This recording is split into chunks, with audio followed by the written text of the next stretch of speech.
Good evening, everyone. I'm glad to be back for another season of the West Garfield Park Youth Council show where we discuss different opportunities and violence prevention networking sites that we have going on in the community where we talk about on this show. And I have different guests and things of that nature, such as doctors, lawyers, nurses, any other elected officials, and we basically just talk about things that's going on in the community and ways in which we can improve and make the city a better place for the youth to live in and to grow as future adults. So my name is Hinisha Malone, and I am the vice president of the West Garfield Park Youth Council, and we believe that we are the solution to the issues in our community. Our theme is Nothing With Us Without Us. The West Garfield Park Youth Council is sponsored by Fathers Who Care, which is a nonprofit organization located on the west side of Chicago within the West Garfield Park community. Again, everyone, my name is Hinisha Malone, and I am the vice president of the West Garfield Park Youth Council. The West Garfield Park Youth Council is comprised of young people from our community whose focus and concern are youth leadership and a voice within the community to reduce senseless violence and illegal substance use. We invite people from all over, especially young people, to come in and see what we are all about. Our show will be scheduled every Thursday at 7 p.m. Again, that is every Thursday at 7 p.m. Our shows can also be viewed online at www.cantv.org/live. Again, that website is www.cantv.org/live. And everyone, I would love to introduce my guest for today. This is Hinisha Jones, and she is the president of the West Garfield Park Youth Council. So thank you for being a guest on tonight's show. No problem.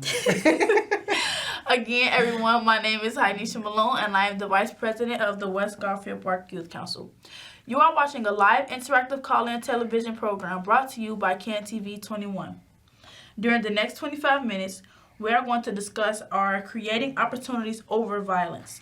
We invite viewers watching to call in with their questions and comments at 312-730-1060. Again, that number is 312-738-1060. I apologize.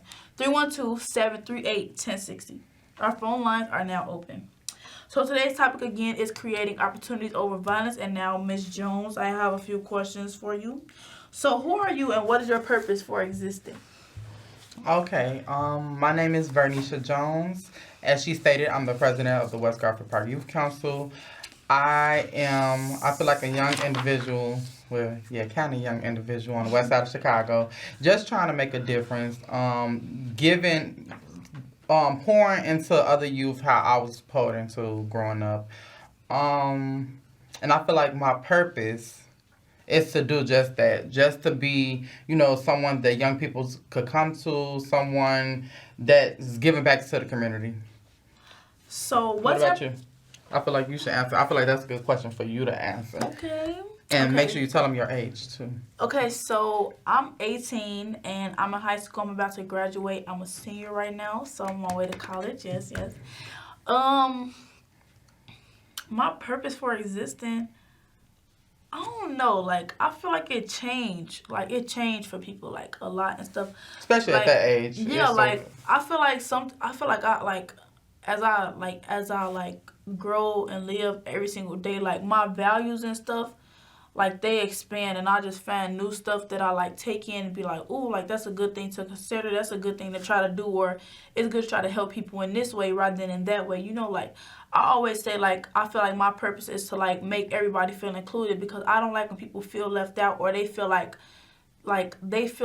they're not better than the next person, because nobody is better than anyone, because everybody has their own path and their own life. So people move at the speed that's like... And everybody had their falls. Yeah. It's just some people don't show it. Exactly. People only going to show the highlights of their life, of course, always. So it's like we don't want to, like, try to compare ourselves to other people. So it's like I always try to, like, help people see, like we can't define our life by how another person's life is going. Like, we have to just move on our own time, because God has a plan for everybody, and it's like we can't rush time, because like time is gonna move how it's moving, and you just gonna have to like work with it.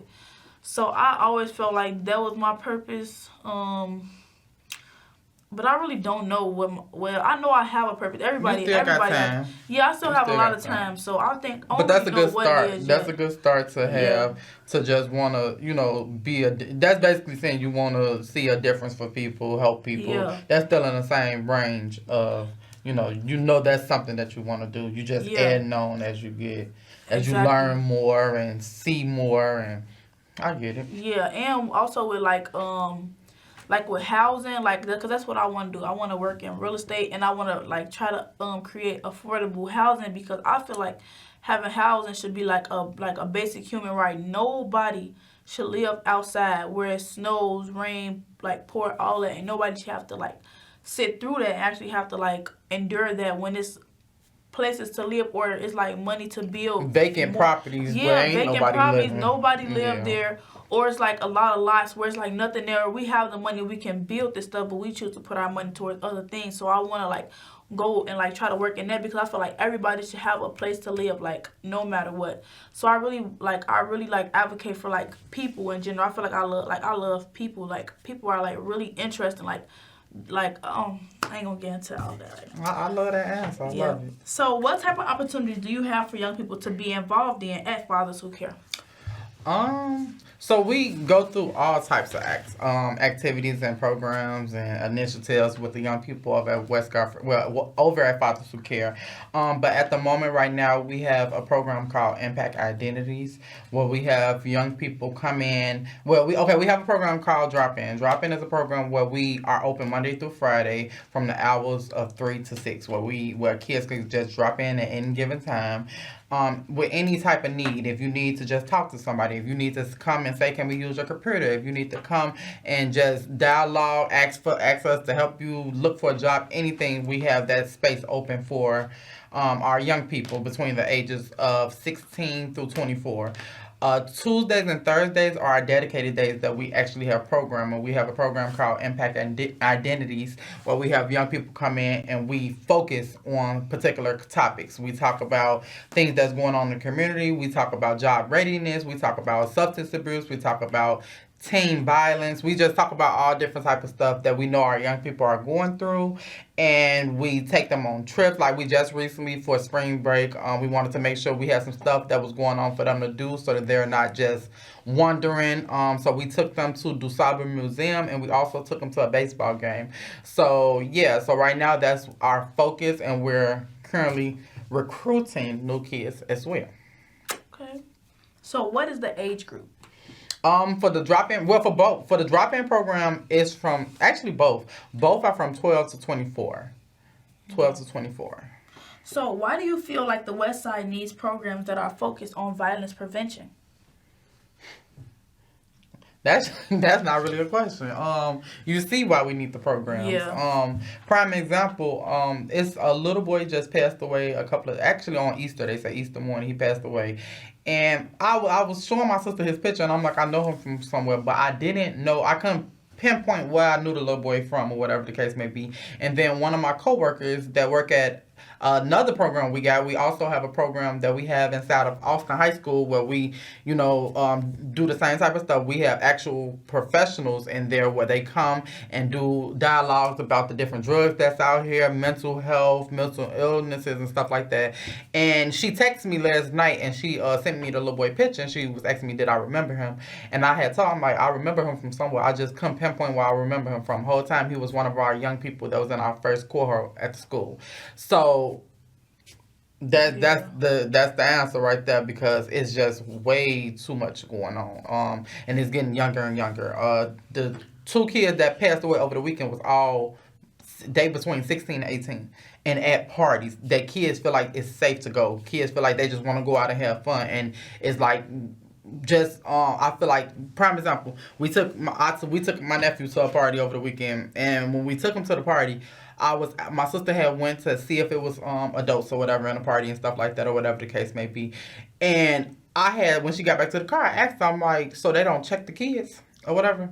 And I feel like that's a necessity. I feel like regardless to y'all feeling like these are 16, 17, 18-year-olds and they're high schoolers, I feel like it's still a necessity to check kids because it's starting younger and younger. Kids are starting to be on the streets at 13. Yeah. So they're starting to hold guns. They're starting, and it's like, I feel like that's where most of that type of stuff come from. And yeah, I feel like it's crazy. It's a lot going on. What about you? What you Yeah, think? I agree because like I feel like when the youth get into these like different not different programs but like the different like I'm trying to see Circles, how to put it, like being these different like organized like these street groups, organizations, organized groups. or You trying to say it in a better way yeah, in than a better saying way gang? than saying, because I don't want to say that because I don't really know, like I just feel like that's a like negative connotation, but I feel like it's the stuff that they do that make it like criminal. Make it negative. Yeah, that make it negative. So it's like I feel like when they get themselves into these things, I feel like it kind of like forces them to be like older and like try to like it pushes them to be older than what they really are, and it's like they want to grow up fast, they want to be able to have guns and stuff like that. So it's like when they start getting into a life like that due to stuff that's going on in their life already, it's like they get pushed in these like negative settings and like these like, because it's like, it's group versus group. Then you go to a party and then it's like these people, and it's like I really don't feel like nobody should have to die over that, because I feel like I don't What it's understand. for. Yeah, Because it's retaliation. Yeah, a lot of times when it's stuff that happen from a gang organization doing Yeah, something to another organized. organization, Yeah. it's because of stuff. It's because of possibly I don't even know you. Exactly. I'm just coming to do something to you because they told me that we're into it with the people on that block. Exactly. So a lot of times the people don't even directly know each other. It's not because it's somebody you have personal beef with. Right. And so it's just that's the crazy part about it, that it be so much going on, and the whole time you would go to jail for somebody that you never even met.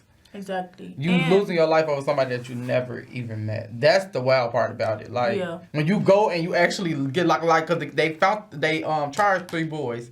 The boys was 18, 21, 23. Yeah, they was like, but that's the age range. 18, 21, and 23. and it was 2 boys they did that to. Actually, I think it was 2 No, boys. it was 4 boys.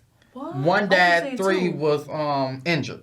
Oh. It was 2 different shootings. Yeah, one dad, 3 was injured. And I feel like now that when y'all go to jail, yeah, that's what y'all finna have to think about. Like over some boys from a gang. Now you got to stay in jail because of them. Like, I don't understand that. Also, a young boy passed away this on April Fool's that I went to school with. He died from overdose. Yeah, I think he like took a pill or something like that, and like he passed away. And I feel like when people like in certain groups, I feel like they peer pressure. Yeah, they get either peer pressure or they just get introduced to all the wrong things, which push these other things into effect for like bad things to happen. So I don't really be feeling like it's nobody's fault, but it's like the way people's life go, it kind of forced them to like be in like move in different ways. Move in like certain situations. So like that was a sad thing also, and that's another reason why I feel like we need these programs, because if people don't have anywhere else to turn, they gonna turn to drugs because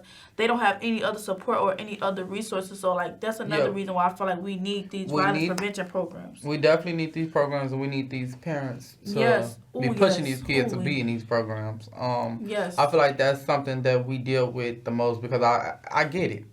Once you turn 16, 17, you don't want to do nothing. You don't want to, you feel me? You don't want to go sit in a group. You don't want, but I feel like we need these parents to start pushing these kids to do more, because I feel like it's way too many young people.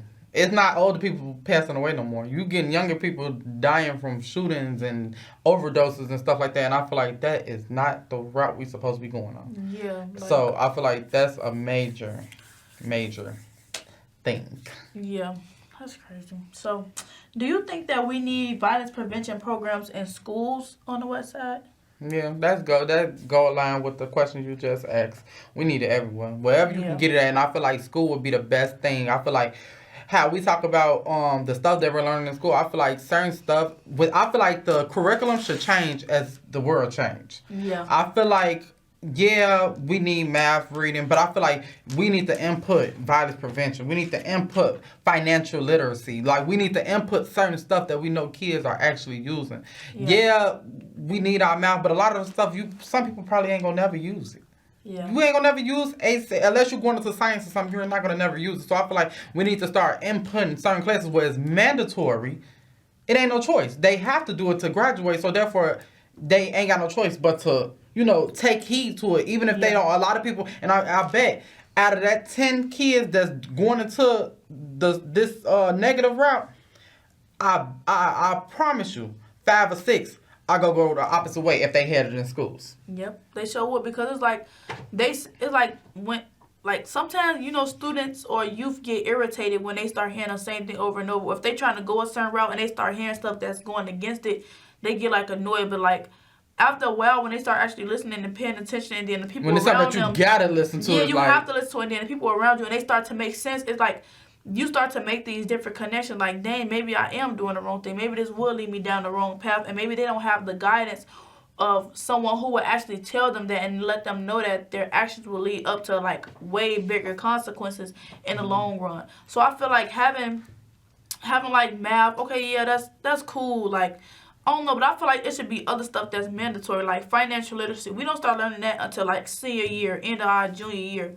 But it's like we already we not even too locked into school to even like focus on it. I feel like that should be something you start learning your freshman year. Like you should start learning it slowly and like letting it trickle up instead of at the end now we finna try to put this on y'all. But we trying to do this and we trying to do school and we trying to do this. Like I feel like they should have been gave it, and I feel like that should be like an actual class instead of having like a small section of financial literacy, all your other classes. Like it's not gonna stick how it should because it should be a class dedicated to that. Or it should be like career-based class dedicated to that. We should, instead of just having math, reading, science, blah blah blah blah, we should have like wood shop. We should have like engineering showing classes. You about showing life, you, yeah, like showing different career paths, having classes for that because when it's all paperwork, like the students get bored, they don't want to do it. But when you actually showing them something that they can use in life, it's like, oh yeah, you gonna use this math in the future. You gonna use. But it's like that's not even what they want. That's not what they want to do. If they want to be a mathematician or something, yeah, like by all means. We're not saying take math out of everybody's schedule, but like give them something that they could like actually use because they know that that's what they want to do with their life. Like support their goals. I feel like we be too stuck on like standardized math, English, science, like and pushing it on nothing. Like it just get boring and we don't like feel like it's gonna do nothing for us in the long run. So it's like having those classes and like those violence prevention classes is actually like teaching us something and helping us to become better citizens rather than just having like math reading and then it's just like we do that then we go home. What we doing with it? Like I don't know. I agree. So what measurements do you think we need to take to get these type of programs in schools on the west side? Showing that it's something that you really want. Have people go downtown and do protests for higher pay and do protests for this, protests for that. I feel like that's one of the main. I feel like that would be a big key thing to do. To try to get into schools, doing a protest right in front of CPS. Yep, I do too. Because like they don't have a choice but to listen to you. Like when you try to email them or call them, they're going to put that stuff on the back burner because they have other things that they want to do. Then it's maybe 1 or 2 people. If you're going down there, you getting a crowd of people to go down there to show that this is what our youth need, this is what our youth want, this is what we got this child just passed away, this child just passed away, especially with all the shootings that's happening right in front of schools. I feel like they definitely need to look into trying to put that type of stuff in schools. Yeah. So how do you feel young people will benefit from these violence prevention programs? We'll have less deaths. Yep, I think so too. Because I feel like, I don't know, like I just feel like having it'll just like bring more insight on like what's going on. Violence prevention and mental health. Yeah. I feel like that's made both on my hand in hand. Violence prevention and mental health because the overdose. If he probably known about Narcans and stuff, how to prevent an overdose, he could have probably prevented it versus, having an overdose and not knowing what to do. What's the next step? Or nobody around him knowing what to do because he probably couldn't do it himself. But somebody else probably could have did it for him if the people around was educated. Yeah, I feel like we need to get, I feel like people do too much of like, don't do drugs, but they don't really try to help them see like, okay, if they already doing it. Yeah, like if y'all already exploring exactly. Like if you already exploring it, let's help you. Like let's try to help you and let's try to see if we can get you away from this or if you end up doing it, we're gonna show you ways to get out of that situation or if something bad was to ever happen, this is what you can do. Yeah, they probably think like, oh, let's not think of the worst, but you have to be prepared for the worst so that you can know what to do if times come. You can't always think that stuff is gonna go like peaches and cream, everything gonna go good. Like you have to be prepared for when this type of stuff happen, and them not knowing this type of stuff is like what's causing a lot of people to die, because with Narcan you can actually like prevent overdoses from happening. And I talked about it on the show actually with Dr. Frederick I think on my last season. But like if they knew about this, like they would know, and then having like mental health classes, so they probably wouldn't even have to take those drugs, because it's attention being put on like their mental health, how they feel, and reasons why they probably took the drugs. So I feel like this stuff is what we need in school instead of just having math, science, reading. I feel like that's stressing us out more than like helping us, because like math and science and reading, like that's not helping us like be better mentally. So yeah. So what role can we as a community play in helping to stop the violence on the West Side? What role can we play? Just continuing trying to put programs in the community. Yeah. I feel like you can't help everybody, but if you can help one person out of a crowd, I feel like we're doing our job. We're not going to be able to help everybody, but I feel like just continue putting programs into the community. Continue trying to get in contact with our parents to make sure our youth are involved in the stuff that we got going on. And I feel like that's pretty much it, honestly. Yeah. Just continue doing what we're doing, because we can't control what they doing and what they doing and what they doing. Right. We just got to continue being present with what the work that we bring to the table. Yep. So do you think if we had more opportunities for young people, it would be less violence? Yeah, I agree. Because if they had places, if they had somewhere to go, be, they can't do nothing. Like if they have to be at work, guess what? If they were at work, like they say, when you if you like in our monthly meetings, they talk about the certain times that be the most violent, the certain days and stuff like that. If they're at work between a certain time, or if say things we got them on a trip, they ain't involved in nothing negative because we got them doing something. So yeah, I feel like definitely. Yeah, like I feel like students having a lot of time after school to just go and do stuff, it caused a lot of bad stuff to happen. But if there were other like opportunities that was presented and put in place for these students to actually go to, or jobs for them to go to that they are able to have and stuff. I feel like that go hand in hand with me saying parents being involved and making their kids do stuff, because I feel like I ain't gonna say that ain't no program. I feel like it's quite a few programs, but it's like a lot of kids don't want to do it. Yeah, you got to take advantage of the stuff that's out here. Yeah, that's true. So it do play a part with like the parents, because I feel like the parents start like loosening up, but like we honestly can't make you feel like they grown, like when they 16, 17, like even if they don't want to do something, like this is beneficial for their future. Like you can't just make them feel like, oh yeah, you on your own. Like parents have to like push their children into these different programs so that they could start knowing about the stuff that's going on in their community, so that it could be prevented for them or the people that's around them. Like it's like if they don't get that lesson, then it might trickle down to something worse. Like I said before, like I do feel like we like need to do that, or at the parents. So what can we do to get young people more involved? I feel like one thing is the like work jobs and stuff, having internships and stuff where kids are actually getting paid, especially when it becomes a certain age. We know that a lot of youth, when they coming out, they want to make some money. They at a certain age you start working real jobs and stuff like that. So starting getting programs where kids are actually getting paid. And or if you have programs where kids are actually engaged in stuff that kids are interested in and want to do. So yeah, because I feel like when this program was like just talking every day, like they get bored of that. Yeah. So are there any events coming up in the community? It's a lot of events coming up in the community. We post them on social media, so to see directly what's going on, social media, which is Hinisha Jones on Facebook, and West Garfield Park stakeholders on Facebook. But we right now are trying to work on doing, if you don't know, May is Mental Health Month, so we normally do annual mental health days in May. So right now that's what we're focusing on, trying to get something together for May. That's nice. So if someone is watching and is in need of immediate intervention and or your support, how can they reach you? You can reach me at 773-287-5821. Again, that number is 773-287-5821, and I am Vernisha Jones. And also, as far as the youth program, you can contact that number as well if you have any kids between the ages of 12 to 24 that want to be involved in a positive program on the west side of Chicago. If you are just tuning in, our guest tonight on the show is Vernisha Jones, president of the West Garfield Park Youth Council, and we were just discussing creating opportunities over violence.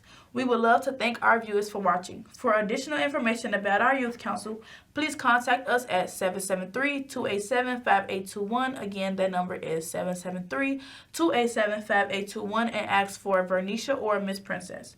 Thank you, and tune in next week, same time, same station.